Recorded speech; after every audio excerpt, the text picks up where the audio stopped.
dengan temuan TK yang ini berjalan. Mengkonfirmasi bahwa benar mereka itu di sini.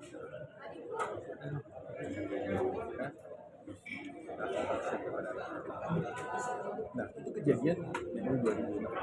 Jadi bagi saya pikir ya itu menjadi koreksi lah buat pihak penyidik ya, koreksi jangan sampai terjadi hal-hal seperti itu ya. Dan seperti yang saya katakan bahwa dengan adanya bukti-bukti adanya pemeriksaan tidaklah bisa dipertahankan berita acara itu yang ditandatangani oleh mereka itu sebagai berita acara yang sebenarnya, karena menurut hukum Jun bahwa keterangan-keterangan yang menjadi keterangan itu adalah keterangan yang disampaikan bukan sifat penyidikan. Tetapi yang saya ingin tekankan berkali-kali ya, bahwa sebenarnya kalau kita mau konsisten bahwa ternyata kan semua terpidana ini kan tidak pernah didampingi pengacara ketika diperiksa di polisi. Menurut hukum, seseorang yang diperiksa di penyidikan di polisi, ya, tanpa ditawarkan pengacara, tanpa siapa pendamping pengacara, itu adalah batal itu berita acaranya dan dia harus dibebaskan. Apalagi terhadap atau tersangka yang diancam hukuman 5 tahun atau lebih akan 15 tahun, maka berita acara itu harus batal dan dia harus dibebaskan. Ya, karena dulu ceritanya itu kan begini.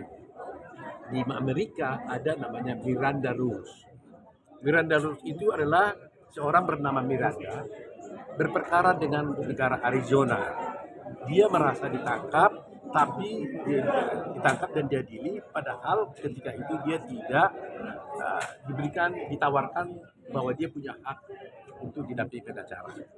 Nah ini sekarang hal itu telah diadopsi oleh KUHP kita, Miranda Rules ini.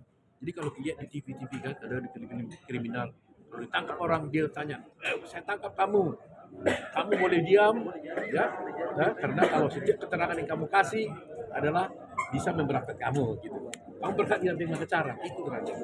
Nah di KUHP kita juga seperti itu, pasal 114 KUHP menjelaskan bahwa setiap penyidikan harus menawarkan advokat kepada itu ceritanya. Jadi saya pikir berdasarkan ini saja, menurut saya kalau Mahkamah Agung konsisten, maka mereka itu akan dibebaskan.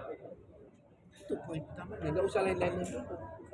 Dengan dari situ saja dibebaskan. Dan putusan Mahkamah Agung juga menyatakan seperti itu. Setiap orang yang diperiksa oleh polisi tanpa dia dampingi pengacara, ya meskipun umpamanya gini, di polisi dia tidak diperiksa, tidak didampingi pengacara, tapi di pengadilan didampingi, tetap aja dia harus batal itu.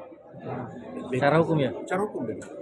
Itu perlu disampaikan kepada masyarakat supaya tahu kalau dia diperiksa besok dia berhak punya pengacara, dan polisi wajib menawarkan itu kepada seorang advokat. Dia tidak boleh mengatakan kalau dia tidak tawarkan itu berita acara yang batal. Dan terhadap yang ancaman 5 tahun, walaupun orang itu bilang nggak mau pengacara, dia harus, tidak ada uang saya untuk bayar pengacara, dia harus cari pengacara karena negara wajib memberikan bantuan hukum cuma-cuma kepada dia.